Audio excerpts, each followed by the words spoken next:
After the recent mass shooting in Las Vegas, guns have been more prevalent in the public eye. People ask themselves, are they worth it? Gun control is one of the most controversial topics in America. Whether a person is for or against it, it is something today's society needs to educate themselves on. I would like to share the pros and the cons of gun control with you. Afterwards, I will invite you to discuss this topic further with me. I am extremely passionate about the topic of gun control, and I have spent many hours and days researching it so that I might better educate myself.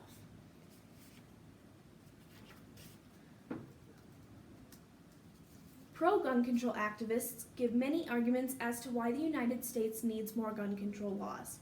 Their first argument from the article, 10 Arguments for Gun Control, is having more guns and less laws means more homicides. According to research and data done by the Harvard School of Public Health, if other citizens have easy access to guns, they are statistically more likely to hurt you. Another pro-gun control argument is that most massacres are done by legal weapons. Between the years 1982 and 2012, there were 62 mass shootings. Out of these 62 shootings, 49 were done using a legal weapon. Pro-gun control activists argue that without these guns, the massacres probably wouldn't have happened.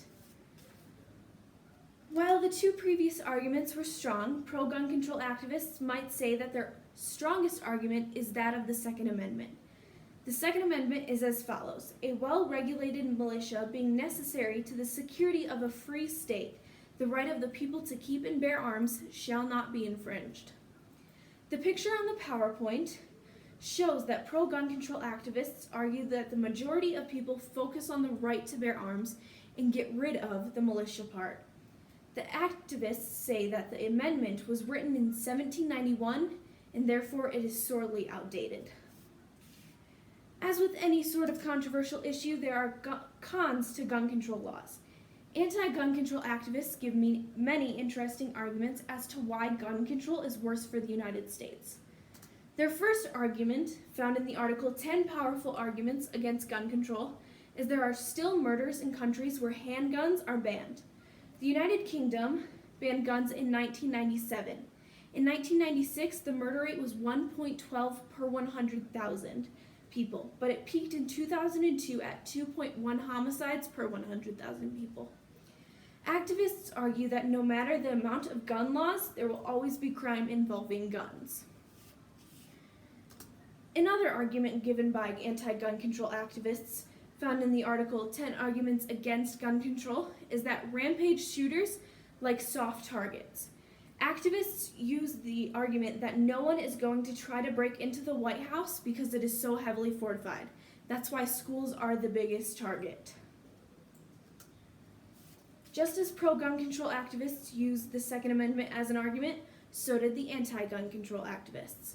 The anti-gun control activists argued that if the government places a limit on the Second Amendment, then they could potentially limit other rights.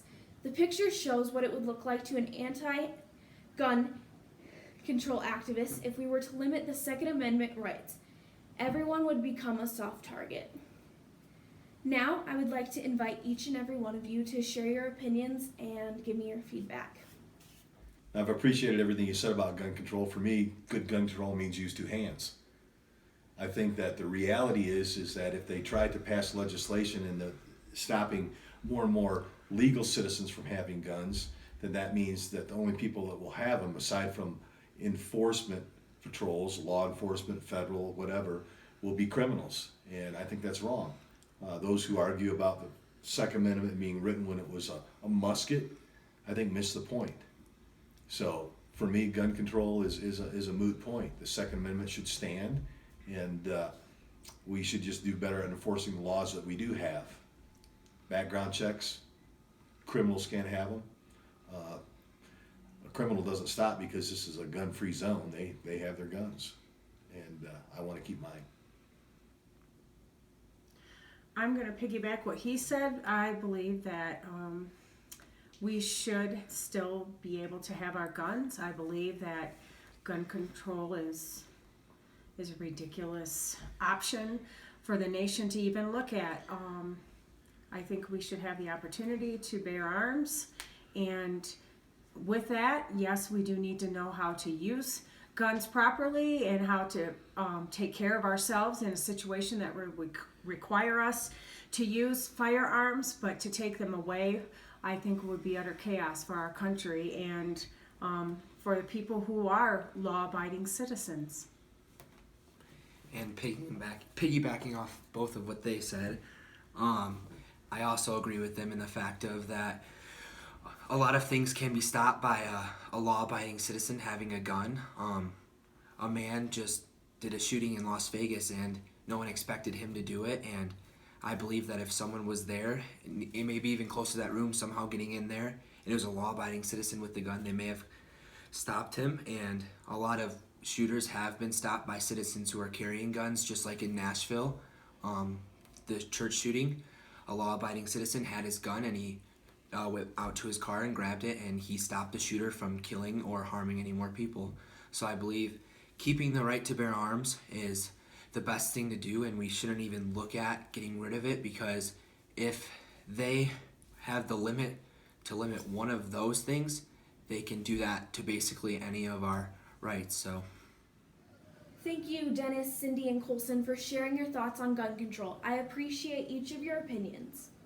Some people may feel that this is too controversial of a topic to speak on, but in reality, these issues won't be going away anytime soon, and it is better to educate yourselves now than come to a point where it's been too late.